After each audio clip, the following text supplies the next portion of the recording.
Hello, today I'd like to talk to you about starting off on the right paw with your pets.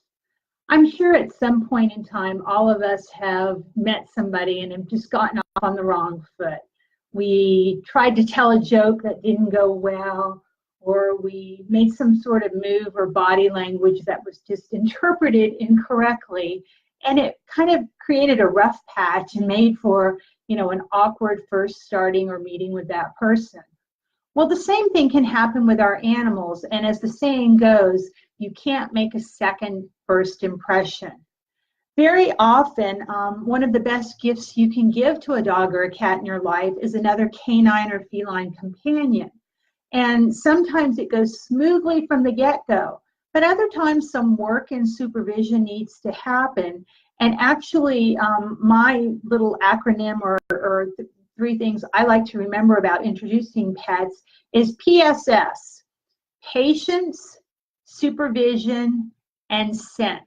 And I think those things make for a really good success story with introducing dogs to dogs, cats to cats, or even dogs and cats together.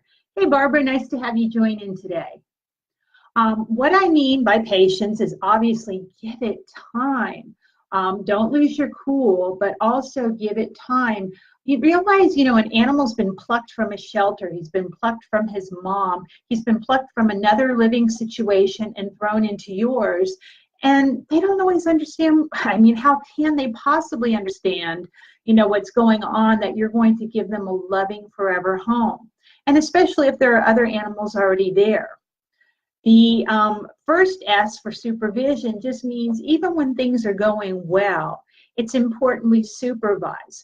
Obviously, always supervise kids around, animals to begin with, but supervise other pets together until you really have that peace of mind that they're best buddies. And no, just like with humans, even when we are best buddies, sometimes we get into a little bit of a scrape or an anger or a tiff or whatever you want to call it with each other. So that can still happen. But you need to get to that certain level of peace of mind before you really want to leave them together. And then the second S for scent means it's one of the most important ways to introduce animals before they even see each other face to face. Let them smell each other's scent. Sometimes they just download that scent if you've been with one and then go to the other and they're smelling it off of you and your clothing. But other times you're going to want to take it to bringing some bedding or a towel or a blanket that one animal has slept on and let the other animal, smell it and sniff it before you even get them in the same room together. So what I just wanted to talk a little bit about, and has a great correlation with my children's book series, is literally to get your pets to start off on the right paw. This is the sequel to my Don't Judge a Book by Its Cover children's book, and in this one it continues the story of Mary Alice and Claire. Mary Alice's best friend Claire decides to adopt a sister for her pit bull Rex, so the girls pay a visit to the local animal shelter. There they meet Bonsai, a Japanese Akita very much in need of a forever home. For 6 long months, people have passed her by, misjudging her to be too old, too big, or too something. With the help of Claire's mom, the girls give this loving dog a chance, but must first start off on the right paw, properly introducing Bonsai to Rex and to Mary Alice's best friend, Mr. Rico. Along the way, the girls understand the need for pet safety and excitedly await their chance to volunteer and help other animals in need. So as you can see, and actually right next to the book over here, you can see my lady Bonsai. And yes, she was the inspiration for this story, just like my black lab, Mr. Rico, was for the first. But my point is, when you're teaching younger kids, or even some of us older kids, sometimes the message just gets in our brains better if you do it in story fashion. And that's what I've tried to do here with my books. And those of you that have seen them before know that in the back, I always have lessons to discuss with kids. And they're great challenges even for us older folks too, to think about, here in this case, it's training and proper introductions. But whatever method it is you learn to get your information about introducing animals together, I just want to always remind you that it's advisable, especially if things aren't going well initially, to consult a trainer or a behaviorist. But I hope you will benefit for some of the tips I have to share today. So when you're introducing cats to other cats, that's usually a different case in which you don't have the animals meet on neutral turf. You don't take the cat to the shelter to meet the other cat, whereas you may do that with our canine best friends. So you've generally tried to make a pretty good decision on your own, and you're bringing that new feline pal home. Don't throw the cats together immediately. The one that lives there already, that's her turf or his turf. What you can do is put the new cat, generally one of the best places is if you have a small bathroom. It'll make the cat feel secure too, because again, like I mentioned, it's been plucked from the shelter or from his mom or whatever situation he was in, and at least that'll give him a small room and some space to himself. But then for the first few days, just let the cats kind of sniff each other under the doors. Do what I suggested as well, is have a towel or a blanket or even an old t-shirt in with each of the cats, and then every day swap them so that they're starting to get used to. Don't wash them, swap them so that they have the smell of the other cats and your scent too on them for the cats to start getting more and more familiar with. When the sniffing under the door isn't seeming agitated to either cat and they're just kind of more or less interested, it's always good to have a second person around to observe to make sure things go well. But then you may start wanting to move towards opening that door, not letting them get together, but opening the door and you yourself sitting in the doorway with a cat on each side, feeding treats, letting them smell your hands that, has the scent of the other cats. It's just so important anytime you introduce animals that both of them have a place to go, a space that they can get away if they are feeling overwhelmed or threatened by the other animal. But let yourself be a barrier, and do let them sniff. I'm noticing here Barbara says be patient, it can take a few weeks. She is so right. In some cases it can take months. I had a situation once where we had a Sheltie. We had just adopted a senior black lab, and 10 days later, I adopted a Border Collie Akita mix. And that Border Collie wanted to eat the Sheltie, and he kept trying to dominate the much larger dog. I was practically in tears that first night. I kept the newest dog on a leash, and it was really concerning to me because once I brought a dog into my home, there was no way I was going to send him back. But I was just really worried if it was going to work. And I wanted to be so careful about not emitting my nervous energy. But, it was overwhelming to me at that time. And we got through the night. And the next morning, I sat down in a kind of a neutral space with the 3 dogs. And I just really had a meeting of the minds. And I know it doesn't always work this way. I was just truly blessed.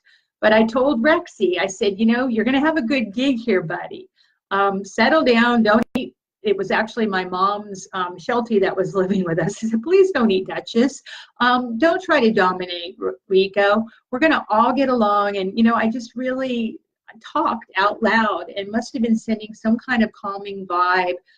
You know what? We never had a problem with those 3 dogs ever together again. Rico and Rex in particular became the best of friends, and they just got along.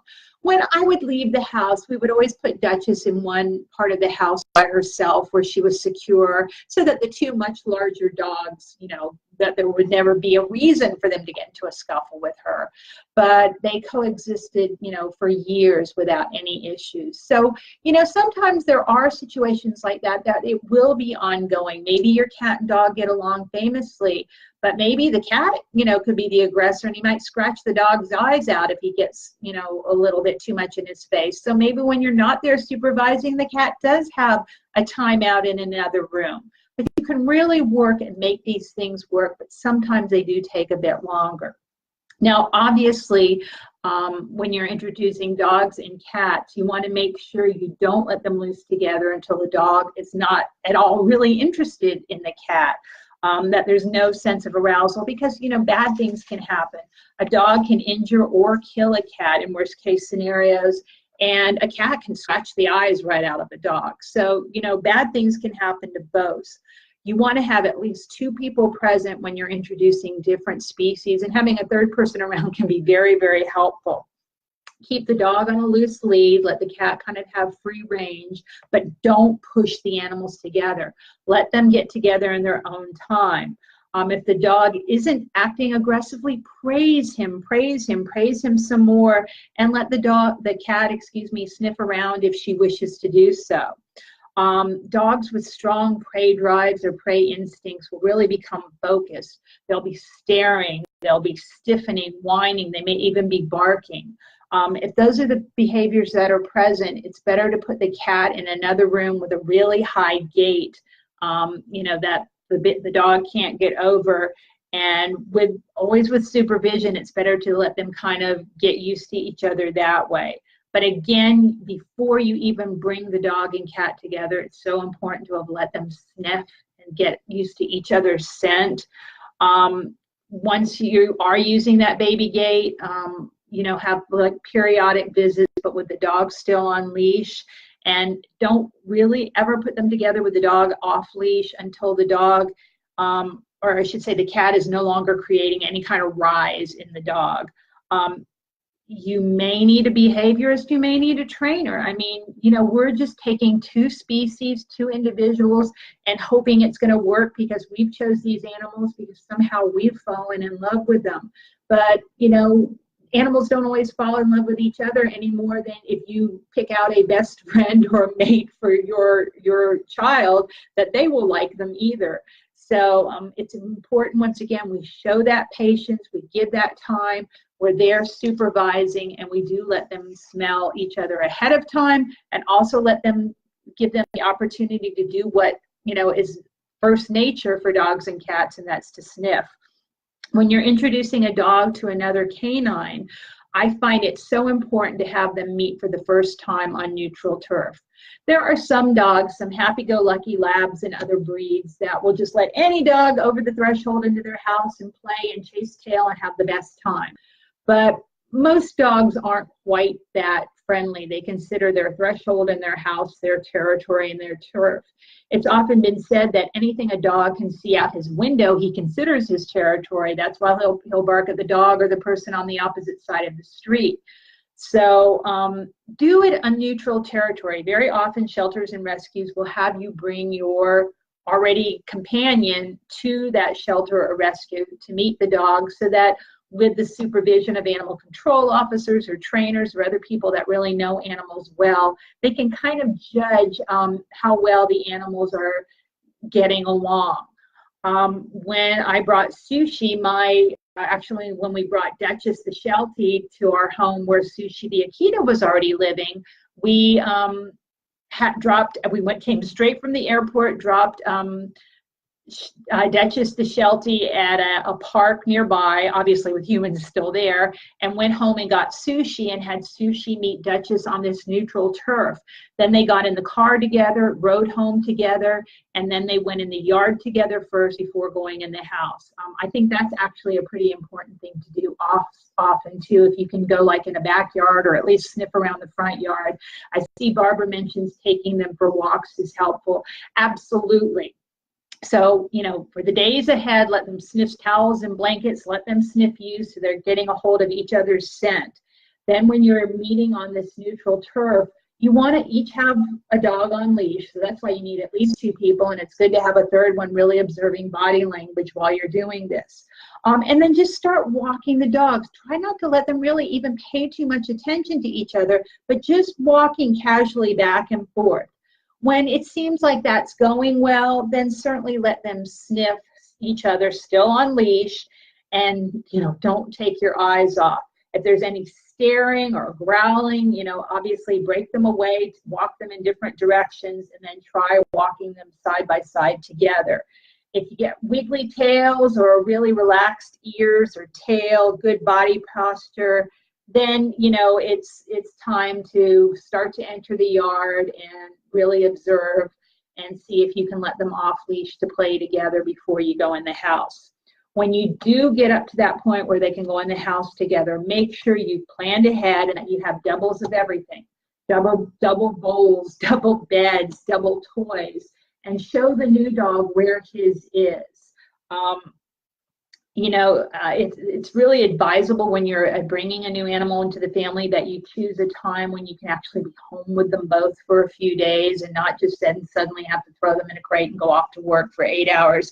It's really good if you can have that time. I know we don't always have the luxury, but it just really helps for a better transition. And then just really settle back into the routine that the original dog was used to, so that the other dog can get used to it as well, whether it's morning walks, feeding time. Dogs and cats really thrive on stability, so it's important that we keep things consistent. I see Jen Freelick has joined in, and I'm suddenly nervous because she's dog trainer extraordinaire. So if she has something to add, please go ahead. Anything I might be omitting here, but I'm just trying to give the very, very basics. It's possible that you may find your well-mannered pooch suddenly soiling the carpet or tearing up the bedspread when a new pet comes in. Just like us, animals can feel jealous, or they can feel threatened, or they can just be stressed about upheavals in their environment. Work with the pet. Make sure you're showing them both as much attention as you can together. And if you can, have private time to get with each of them as well, that can be beneficial. But patience, supervision, using that scent initially so that they get used to each other, and then just a whole lot of TLC can really turn your single family into a happy duo, trio, or maybe even a 4-pack. Depending on what is allowed in your city. I don't want you getting more dogs and cats than you're supposed to, get in trouble. But it's really a joy watching them play together once they have become friends. And like I said before, even when they're best of friends, sometimes there's going to be a tiff. But be there to break it up. Notice that staring and stop that stare. Break them apart. And just enjoy animals being their canine or feline self and having fun with their own species. I was just going to show you, I think you guys saw, if you saw in the blog, one of the pages out of Start Off on the Right Paw here, where you see the animals got let together much too soon, and one side was about to cross the threshold into Rex's house. So the mom, seeing this about to happen and seeing the hackles go up on the dog, quickly suggested, going to neutral turf. So really do keep these thoughts in mind. I'd love it if you'd share this book with children 0 to 99 in your life. It's available on Amazon, and the 3rd installment, starring Haiku, will be out in the fall of this year. So thank you guys for listening today. I enjoy reading your comments. I always go back over them afterwards, and I'm happy to respond. And sometimes I learn from you, and I hope you sometimes learn from me. Have an awesome possum week with whatever animals you have by your side, and take good care. Bye-bye for now, and remember to always start off on the right paw.